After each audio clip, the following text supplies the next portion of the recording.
नमस्कार। 4 PM news network में आपका हार्दिक स्वागत है। देखिए, मोदी जी ने एक नारा दिया था, कांग्रेस मुक्त भारत, और मेरे ख्याल से उसमें कांग्रेस के बजाय 2024 के चुनाव से पता चल रहा है कि मोदी जी जाने से पहले भारतवर्ष को भाजपा मुक्त भारत बनाना चाह रहे हैं।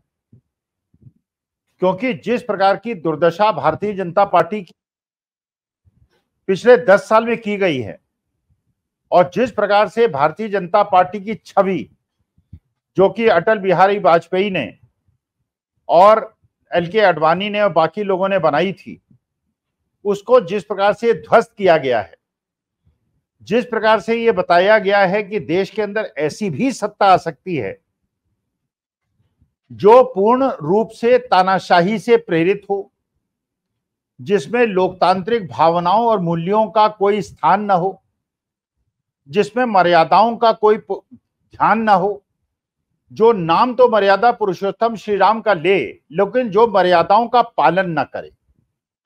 ऐसा शासन 10 साल के अंदर हमने देखा।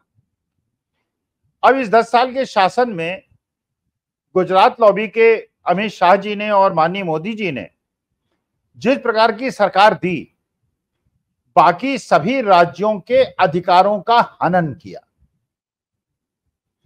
गुजरात के लिए एक अलग प्रकार का ट्रीटमेंट दिया और बाकी क्षेत्रों के लिए, बाकी राज्यों के लिए अलग प्रकार का ट्रीटमेंट दिया। सारा इंडस्ट्रियलाइजेशन, सारा उद्योग हर प्रदेश से लाकर गुजरात में लगाया गया। किसी भी प्रदेश में कोई विकास का काम हुआ तो उसमें गुजरात के लोगों को प्रथम स्थान दिया गया और दूसरे राज्यों को हिंदू मुसलमान के नैरेटिव में उलझा दिया गया। उनको डेवलपमेंट के रास्ते पे न ले जाकर सारा डेवलपमेंट गुजरात के लिए और बाकी चीजें बाकी प्रदेशों में उन्होंने किया। एक नारा जो उन्होंने दिया, डबल इंजन सरकार और सिंगल इंजन सरकार। वास्तविकता में सिंगल इंजन सरकार और डबल इंजन सरकार की भावना लोकतंत्र में ही गलत भावना है। ये जो आइडिया ऑफ इंडिया है इसके खिलाफ है। ऐसी बात आपने 10 साल से पहले कभी नहीं सुनी होगी। ये आपने कांग्रेस के जमाने में भी नहीं सुनी होगी।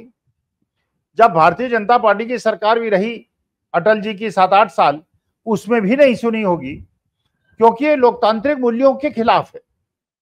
अगर तमिलनाडु के लोग चाहते हैं कि वहां पेरियार को मानने वाले सत्ता में आए और वो केंद्र सरकार में बैठी भारतीय जनता पार्टी के विरुद्ध भावना रखने वाले लोग हों, कहीं अम्बेडकराइट्स अगर सत्ता में आना चाहते हैं और भारतीय जनता पार्टी के जो केंद्र सरकार है उससे अलग अपना रुख रखना चाहते हैं, या बंगाली चाहते हैं कि उनका क्षेत्रीय दल TMC वहां शासन में रहे, या बिहार के अंदर JDU और RJD रहे अपनी क्षेत्रीय अस्मिता और भावना के अनुरूप, आंध्र प्रदेश में TDP रहे, तेलंगाना में BRS या कांग्रेस रहे, तो इसमें परेशानी क्या है? केंद्र सरकार को एक पिता के रूप में काम करना चाहिए, अभिभावक के रूप में काम करना चाहिए और सभी क्षेत्रीय अधिकारों और सभी क्षेत्रीय भावनाओं का सम्मान करते हुए सबका साथ देना चाहिए। तो ये कांग्रेस मुक्त भारत बनाते बनाते ये भारतीय जनता पार्टी मुक्त भारत 2024 में ही बन जाएगा, ऐसा हमने नहीं सोचा था। आज के तारीख में भारतीय जनता पार्टी इतनी अलग थलग पड़ गई है,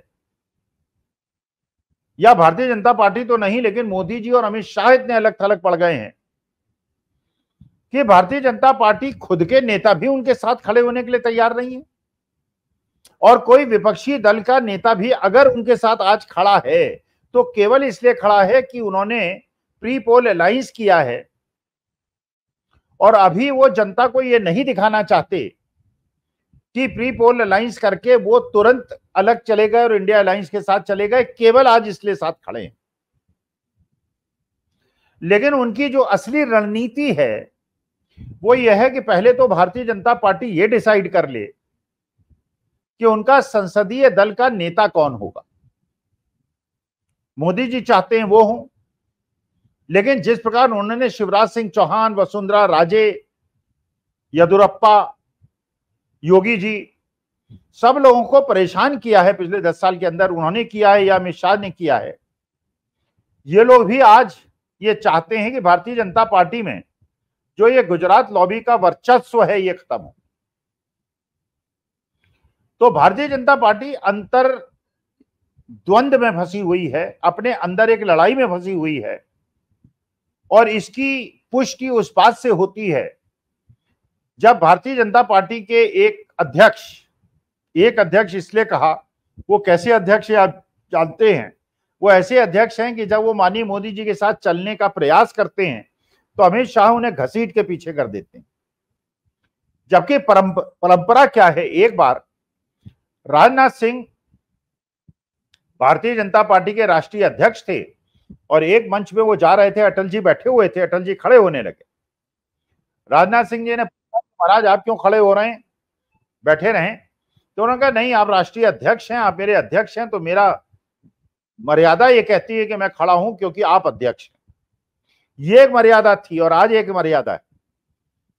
लेकिन नड्डा जी से कहलाया गया कि अब हमें आरएसएस की आवश्यकता नहीं, हमें आरएसएस की आवश्यकता तब थी जब अटल जी का समय था और अटल जी का एक प्रकार से अपमान किया गया, जबकि भारतीय जनता पार्टी को हिष्ट पुष्ट करने में सबसे ज्यादा योगदान अगर किसी का रहा तो अटल जी का और अडवाणी जी का रहा। एक प्रकार से अटल जी का अपमान हुआ और यह कहा गया कि अब हम इतने सशक्त हो गए हैं कि हमें आरएसएस की जरूरत नहीं। जबकि कोई भी सामान्य जानकारी के ज्ञानी व्यक्ति ये जानता है कि भारतीय जनता पार्टी को इस मुकाम तक पहुंचाने में जितना ज्यादा योगदान आरएसएस का रहा है, अटल जी का रहा है, अडवाणी जी का रहा है, उतना तो किसी का नहीं रहा। लेकिन जो अटल जी के मूल्य थे, जो अडवाणी जी के मूल्य थे, उनका हनन करते हुए जो एक गुजरात लॉबी ने अपने अलग सिद्धांत प्रतिपादित किए, जिसमें अपने राजनीतिक प्रतिद्वंदियों को प्रतिद्वंदी न समझते हुए दुश्मन समझा गया, और गृह मंत्रालय अपने पास होने के कारण ईडी, सीबीआई, इनकम टैक्स और सारी चीजों पे कंट्रोल किया गया और विपक्षी दलों को केवल 3 विकल्प दिए गए, या तो हमारे साथ आ जाओ, या जेल जाओ, या तुम्हारा कोई भविष्य नहीं। कुछ लोग जेल गए, जेल में रहे, यातना सही, नहीं टूटे, इंडिया अलायंस में बने रहे, जिसमें अनिल देशमुख भी हैं, संजय राउत भी हैं, आम आदमी पार्टी के नेता भी हैं।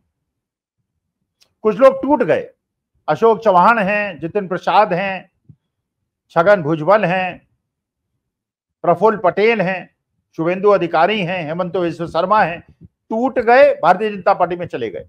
लेकिन आज भी वो अपनी गलती महसूस कर रहे होंगे कि भारतीय जनता पार्टी ने जिन नीतियों का प्रतिपादन किया, जिन सिद्धांतों को आगे बढ़ाया, उससे भारतीय लोकतंत्र में एक ऐसी नई परंपरा चालू करने की कोशिश की जो 75 साल में नहीं। जहां कंगना रनौत जो अब मेंबर ऑफ पार्लियामेंट भी बन गई हैं, उन्होंने कहा कि देश को आजादी तो 2014 के बाद मिली। कई ऐसे प्रवक्ता आए जो टेलीविजन डिबेट्स में उन्होंने कहा कि ये जो आजादी गांधी जी ने दिलाई थी ये तो 100 साल की लीज पे थी और असली आजादी तो अब मिलेगी। वो अंबेडकर ने और गांधी ने जो किया था वो कोई आजादी नहीं थी। ऐसे ऐसे महान व्यक्ति हैं। हमने देखा कि जो पूरे 10 साल के अंदर हरे रंग को ऐसा बता दिया गया जैसे हरा रंग तो मुसलमानों का रंग है और भगवा जो है वो भारतीय जनता पार्टी का रंग है, जबकि रंग तो सबके हैं। अगर हरा रंग ना हो तो खाने के लिए सब्जी ना मिले। लेकिन जब माननीय मोदी जी को पिछले 3 दिन के अंदर आप देखिए तो उन्होंने पूरे दिन हरे ही रंग की जैकेट पहनी हुई है। तो क्या मैसेज देना चाहते हैं मोदी जी? क्या भगवे से उनका मोह छूट गया है, अब वो हरे की तरफ बढ़ चले हैं?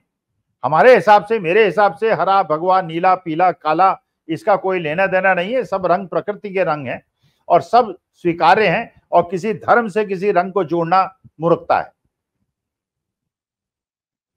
अच्छा, मोदी जी ने पूरे दिन अपनी ये जैकेट बदली भी नहीं, जबकि उनके लिए प्रचलित है पिछले 10 साल के अंदर वो दिन में 5 बार ड्रेस बदलते हैं। इस बार ड्रेस नहीं बदली। अच्छा, एक और कोइंसिडेंस है। जब एलके अडवाणी साहब से मोदी जी मिलने गए थे, जब 2014 के चुनाव की बात हुई थी, तो उन्होंने उस समय अडवाणी जी ने हरे रंग की जैकेट पहनी हुई थी। इसका मतलब यह है कि एक प्रेसिडेंस था कि जो हरे रंग की जैकेट पहनता है वो मार्गदर्शक मंडल में चला जाता है, और इस बार मोदी जी ने हरे रंग की जैकेट पूरे। तो क्या इससे ये मैसेज मिल रहा है कि मोदी जी ने ये मान लिया है, ये ठान लिया है कि अब उनका मार्गदर्शक मंडल जाने का समय आ गया है, और वैसे भी आ गया है, क्योंकि अब 74 साल के हो गए, 1 साल के बाद 75 के हो जाएंगे, और उनके खुद के संविधान के अनुसार भारतीय जनता पार्टी में 75 साल के बाद लोग मार्गदर्शक मंडल में चले जाते हैं।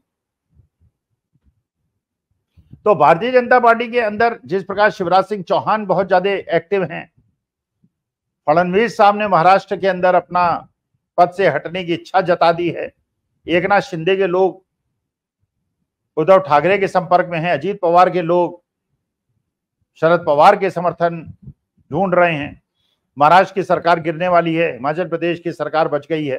तो मुझे ऐसा लग रहा है कहीं ऐसा तो नहीं है जो नारा दिया था मोदी जी ने कांग्रेस मुक्त भारत बनाने का, कहीं भारतीय जनता पार्टी मुक्त भारत बनाने का शुरुआत तो नहीं हो गई है, और ऐसी स्थिति तो नहीं पैदा हो गई है कि अगले चुनाव तक भारतीय जनता पार्टी भारतीय पृष्ठभूमि से तिरोहित हो जाएगी।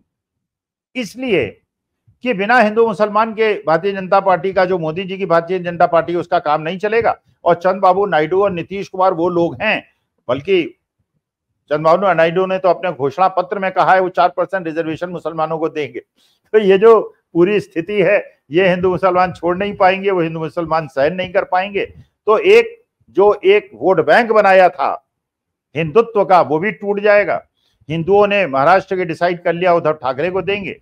भगवान श्री राम जहां जहां गए थे वो सारी जगह, चाहे अयोध्या हो, चाहे रामेश्वरम हो, चाहे नासिक हो, वो सारी की सारी इंडिया अलायंस जीती है। इसका माने भगवान श्री राम ने भी साथ छोड़ दिया है। तो इसलिए जो एक स्टार्ट किया था कांग्रेस मुक्त भारत का नारा, वो आज मुझे लग रहा है एक भाजपा मुक्त भारत की ओर बढ़ चला है। और अगले चुनाव तक अगर मोदी जी का और अमित शाह का रिप्लेसमेंट बीजेपी नहीं ढूंढती है तो बीजेपी इतिहास के पन्नों में खो जाएगी, खत्म हो जाएगी, और इसका कोई भविष्य नहीं होगा। फिर लोग कहेंगे कि हमारे जमाने में एक पार्टी होती थी जिसको भारतीय जनता पार्टी कहते थे। नमस्कार, प्रणाम और धन्यवाद।